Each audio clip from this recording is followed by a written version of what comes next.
This is called On Hard Days by Cooke.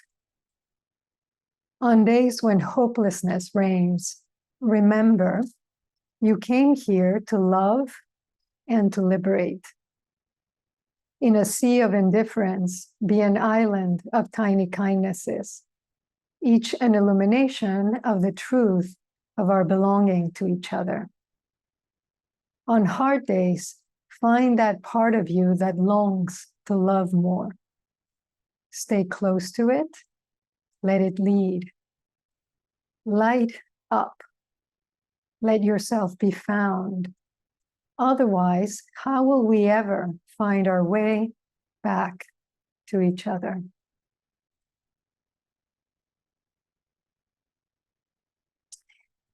Good evening, everyone. I've been thinking a lot about practice.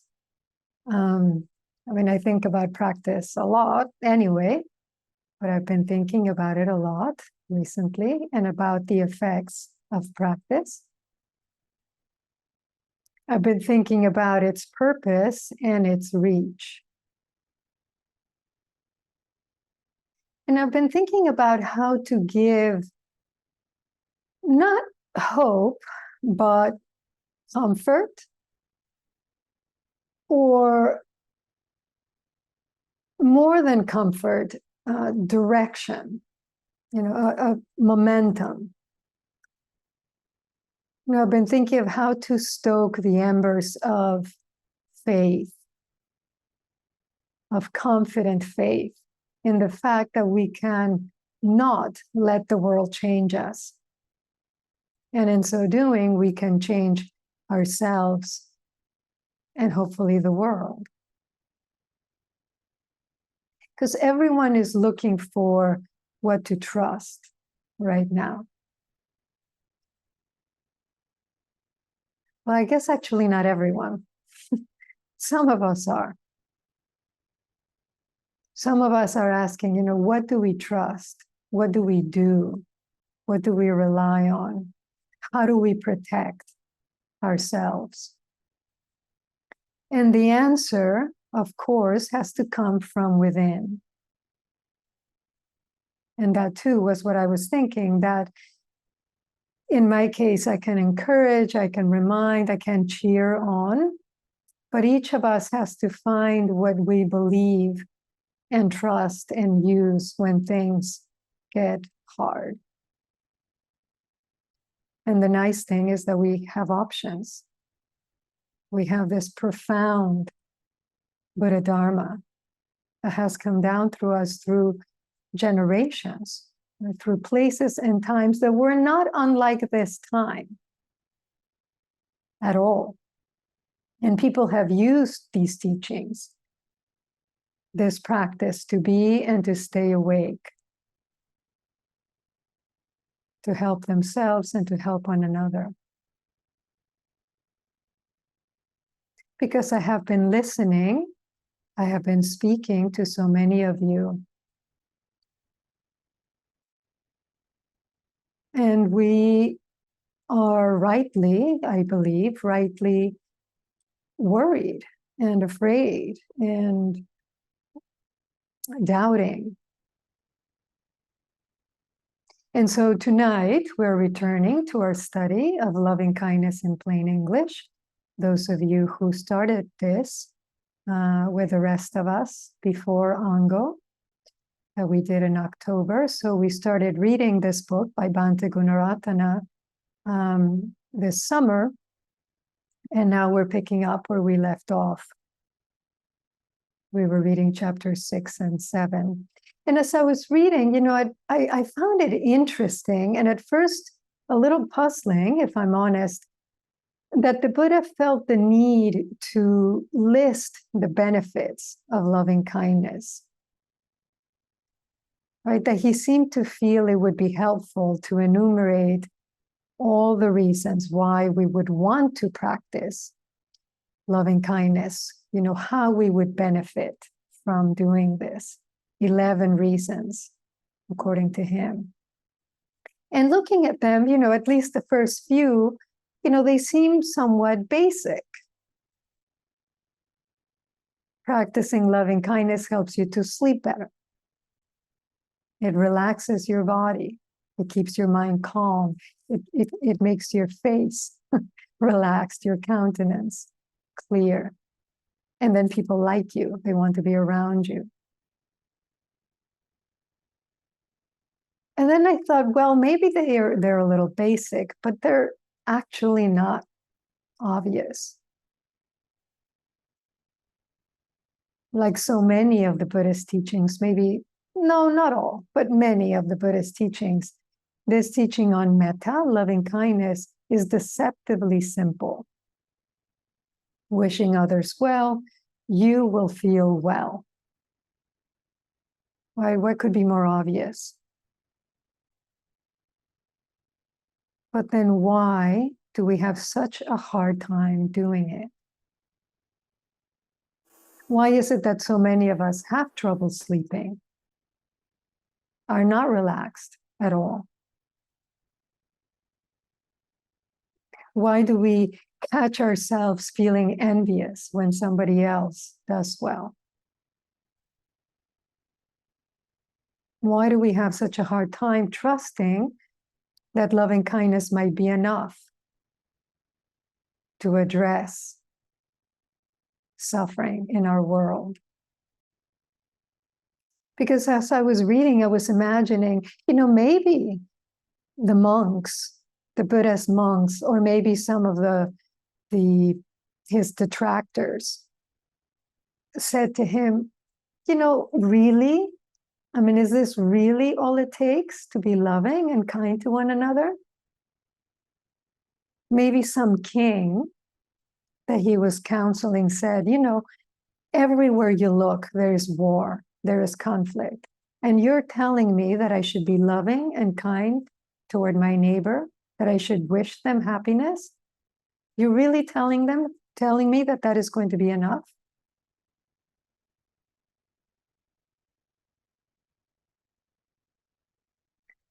And so I thought, yes, he does need to spell it out.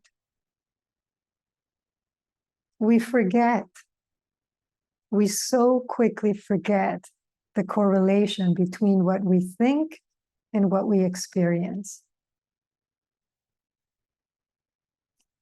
And very often we mistrust teachings that seem too simple, too soft. I think I shared with you many years ago, we had started speaking at the monastery about loving kindness, and bringing the teachings more deliberately into our study and our practice of the Dharma. And somebody said to me, this just feels like we're getting too soft.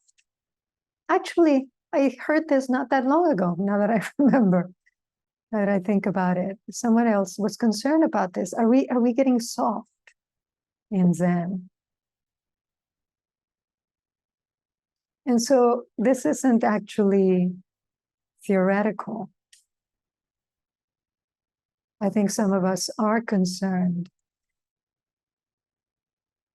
is talking about being kind to one another, being compassionate, being understanding. Is it even realistic, given what we see in the world? Will it really do anything? Like that reporter who asked Reverend Musty, as he was protesting outside the White House holding his candle, do you really think this is going to change the world? One of you reminded me of that story, which I love so much. What good is speaking of loving kindness when the world is upside down?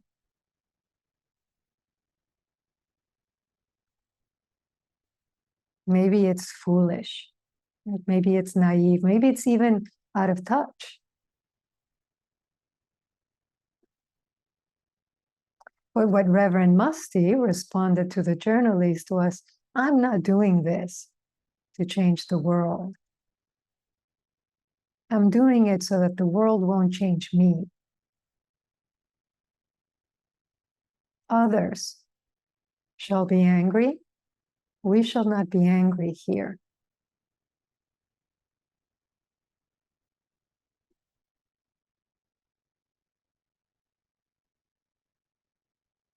What if practicing loving kindness does, in fact, protect us in ways that we can't even fully understand?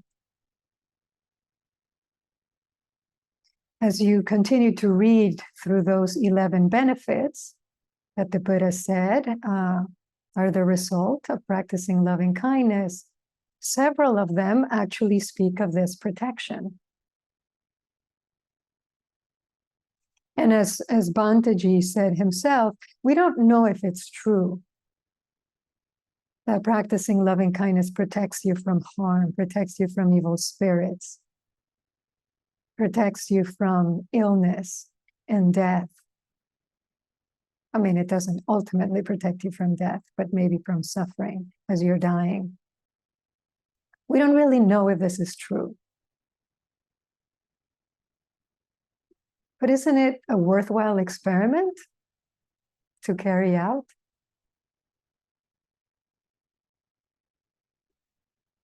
And I think this comes from the Buddha's own teachings, from what is supposed to be his own telling of the origin story for the Karaniya Metta Sutta.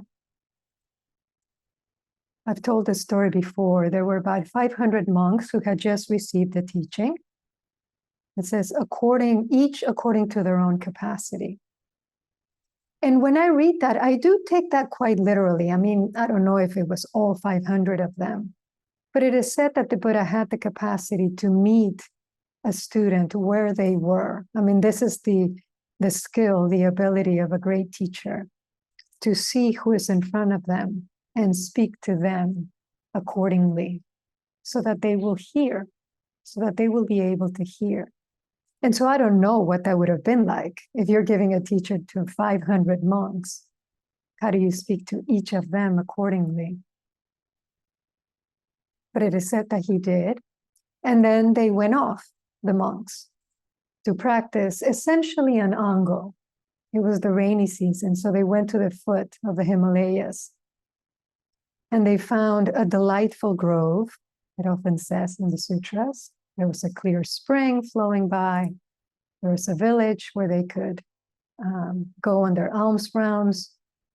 And so they decided that it would be a good place to settle. But what they didn't know is there was a group of devas, of tree spirits, living in that grove. And all of these devas were householders. They were not ordained.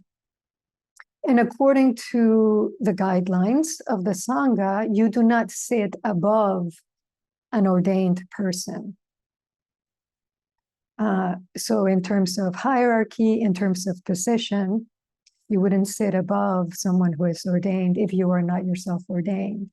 And in those days, and still in some monasteries, they're very strict about that hierarchy, to the point where you have to be aware of where you're putting your slippers in the shoe rack. Like you would never put them, on the place above your teachers, for example. And so these devas knew this. And so when they saw the monks sitting at the foot of their trees, they came down off their trees and basically left. And so they were essentially left homeless. But they had great respect for the monks, and they thought, well, for a week or so, we can do this. Except the monks liked the place.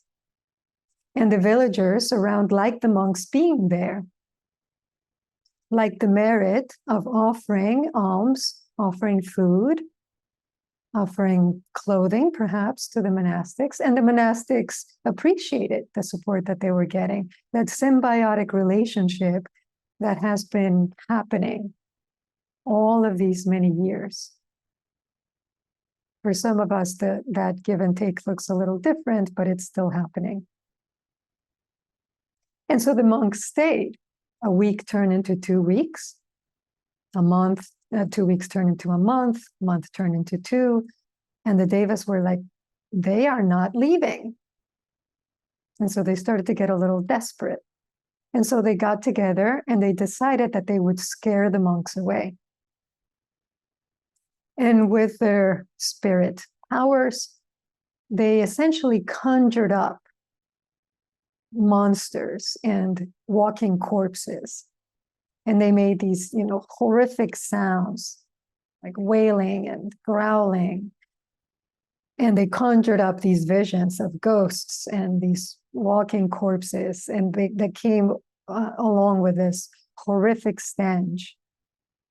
And the monks were petrified. And so they all gathered in mass and they ran away and they went back to the Buddha. And the first thing they said to him, I thought this is so interesting. The first thing they said to him, kind of rather upset, it's like, you have to find a new place for us to practice. You have to find a new place for us to practice, because that last place was horrible. And the Buddha uses his own supernatural power, and he sees what happened. He sees the devas, who are now happily back in their trees. And he looks over the entire world, and then he turns to the monks and he very calmly says to them, I've looked everywhere on this earth, and there is no better place for you to practice than where you were. So just go back. Please don't miss, what is happening. He's saying there's no better place to be than in this place that scares you. That's where you need to practice. But, despite the stories in the sutras, I really don't believe he was speaking of putting ourselves in harm's way or even doing these great, sometimes unimaginable sacrifices for the sake of another. I don't think it has to be that dramatic. I don't think he was saying don't defend yourself if defending yourself is necessary. I don't think he was saying, run recklessly toward danger. I think what he was saying is that when fear arises in you, instead of turning away from it, turn toward it. Because otherwise you'll never be free.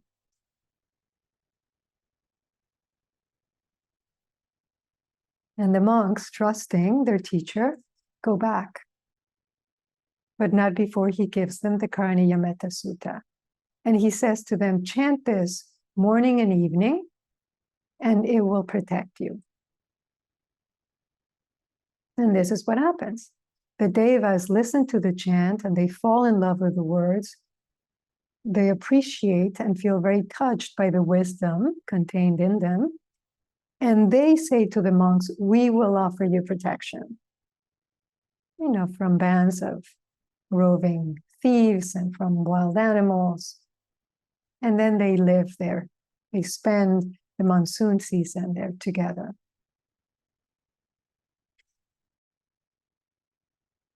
And to me, this is really a story about the gift of fearlessness.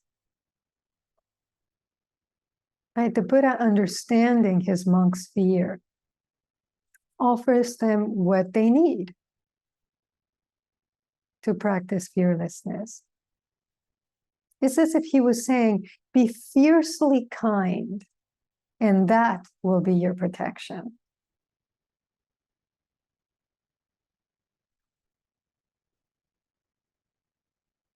And I think ultimately it has to do with a deep sense of peace. As the Karniyametta Sutta says, one who is at peace with themselves, really.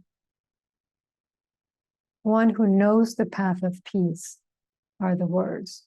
One who is at peace with themselves is at peace with the world, even though the world may not be at peace.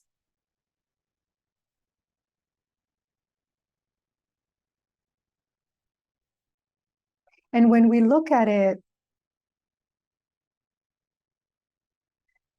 perhaps coldly or objectively, and certainly skeptically, It seems like, but how?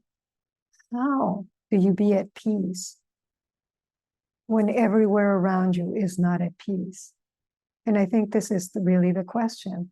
And how to do that and how to practice that in a way that is not turning away. You know, I've heard people say those who have the opportunity, you know, the privilege and the opportunity, you know, maybe I will leave, I will go to another country. Understandable. But not everyone has that opportunity. Not everyone has that choice. And so when your choice is different, what do you choose to take care of yourself?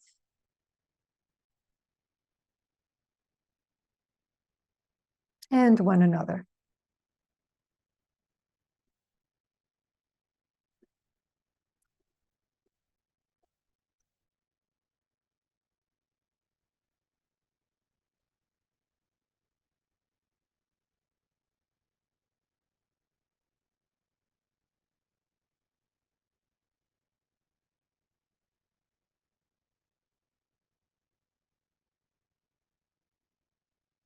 And that chapter segues into the four immeasurables, which I've spoken about extensively in different ways at different times.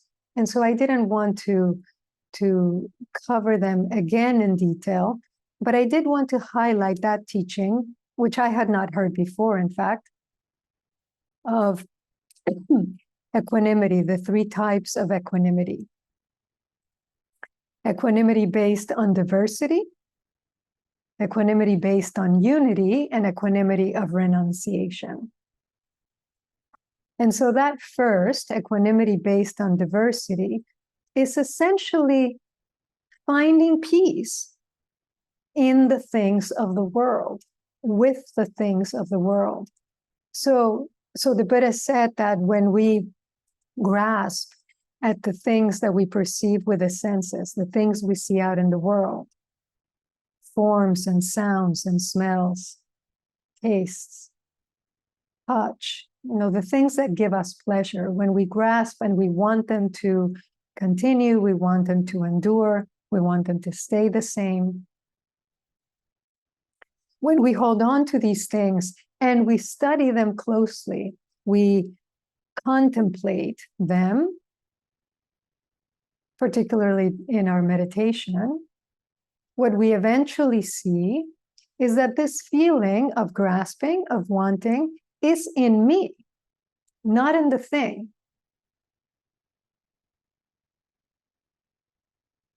Right? So, food that we love,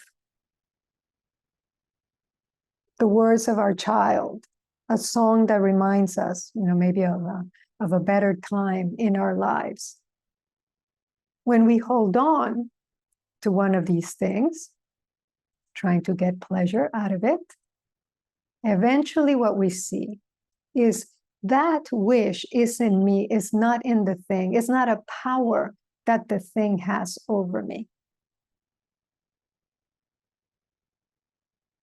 And so if you're a new parent, for example, and you've been hoping that your child's first word will be mommy, and you recognize in you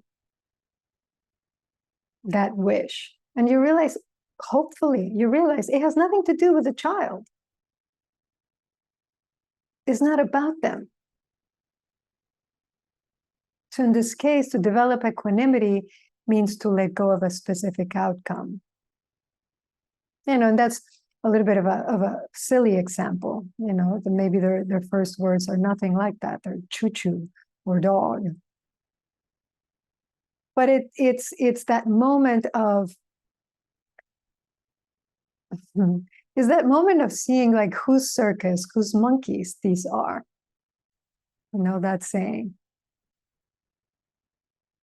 And in this case, it's seeing this is my circus. These are my monkeys. Like when somebody says, you made me angry. You made me sad. You disappointed me. Nobody can do that. Only you can make you angry, my teacher used to say. Only you can give rise to disappointment in your mind. Disappointment is real, and one does feel disappointment. But it's understanding, oh, that's in me. Therefore, I'm the one who needs to work with it instead of putting it on something or someone else. And so is that letting go through understanding that diversity.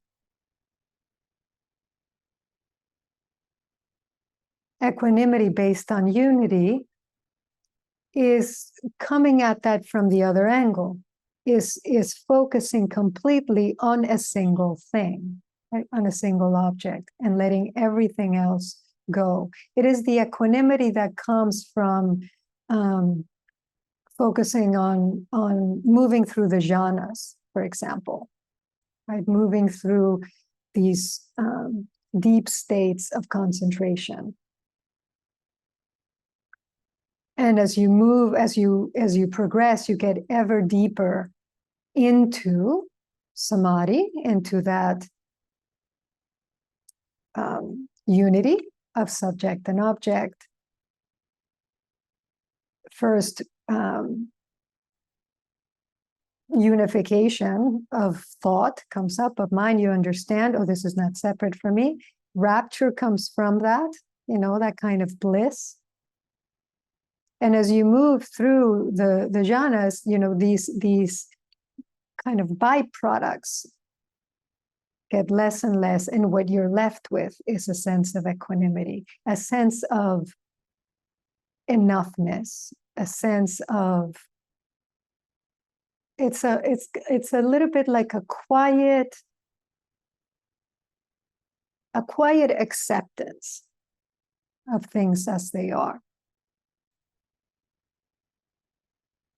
Equanimity based on unity. And then equanimity of renunciation, another kind of acceptance, the acceptance of impermanence. This was, it isn't now, and I'm okay with that. I don't like it. I wish it was otherwise, but I accept it because it is. And I would rather align myself with reality than fight with it.